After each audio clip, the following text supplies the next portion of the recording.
ஏங்க, அந்த இயேசு கிறிஸ்து உண்மையான தெய்வம்னா ஏங்க சிலுவையில் அறையப்படும் போது என் தேவனே ஏன் என்னை கைவிட்டுன்னு சொல்லணும்?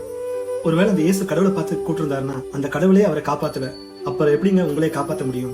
கிறிஸ்தவர்களை இதெல்லாம் யோசித்து பார்த்திருக்கீங்களா அப்படின்னு கேட்கறவங்களுக்கு ஒரு தாழ்மையான விளக்கம் என்ன தெரியுங்களா? அதாவது பிதா, குமாரன், பரிசுத்தாவி உங்க 3 பேர் யாருன்னு தெரிஞ்சிருந்தாதான் இந்த விஷயத்தை புரிஞ்சுக்க முடியுங்க. யாருங்க பிதா, குமாரன், பரிசுத்தாவி?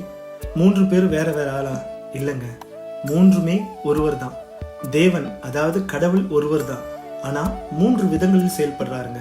இது ஈஸியா புரிய வைக்க என்னன்னா, என்னுடைய வாய்ஸை இப்ப கேட்குறீங்க, இதுவும் நான் தான். என்ன வீடியோல இப்ப பாக்குறீங்க, அதுவும் நான் தான். நீங்க நேர்ல வந்து பாத்தீங்கன்னாலும் நான் இருப்பேன். ஸோ 3ம் நான் தான், ஆனா 3 விதங்களில் செயல்படுறேன். அதே போலதாங்க பிதா, குமாரனாகிய இயேசு கிறிஸ்து, பரிசுத்த ஆவி, இந்த 3ம் வேறு வேறா இல்ல, 3ம் ஒருத்தர் தான், ஆனா 3 விதங்களில் செயல்படுறாங்க.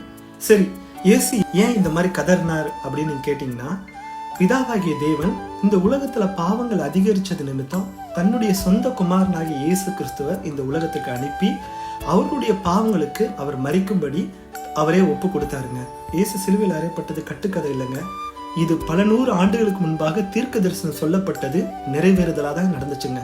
ஏன்னா பைபிள்ல ஏசாயா 53ஆம் அதிகாரம் 5ஆம் வசனத்துல இருந்து தெரியுங்களா சொல்லுவது, நம்முடைய மீறுதல் நிமித்தம் அவர் காயப்பட்டு நம்முடைய அக்கிரம நிமித்தம் அவர் நொறுக்கப்பட்டார்னு சொல்லிட்டு இருக்குங்க.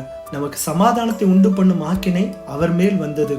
அதாவது நீங்களும் நானும் சமாதானமா வாழணும், சந்தோஷமா வாழணும், நீங்க பாவம் இல்லாம வாழணும் அப்படிங்கிற ஒரே காரணத்துக்காக தான் அந்த இயேசு கிறிஸ்து எல்லாருடைய பாவத்தையும் அவர் சுமந்தாருங்க. அந்த பாவத்தை சுமந்தது நிமித்தம் பிதாவாகிய தேவனை அவர் தொடர்பு கொள்ள முடியாம போச்சுங்க.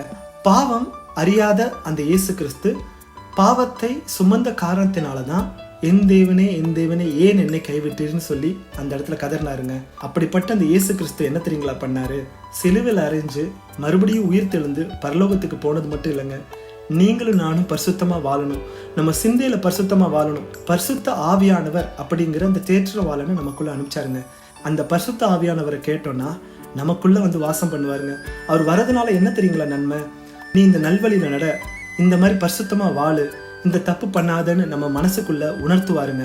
உணர்த்துற மட்டும் இல்ல, நமக்கு உதவி செய்வாருங்க. அப்படிப்பட்ட அந்த ஆண்டவரை நீங்க நம்பினீங்கன்னா, நீங்க எனக்குள்ள வாருங்க, வாசம் செய்யுங்க அப்படின்னு நீங்க கேட்டீங்கன்னா, அந்த இயேசு கிறிஸ்து உங்களுக்குள்ள வந்துருவாருங்க. பரிசுத்த ஆவியானவரா உங்களுக்கு உதவி செய்வாருங்க.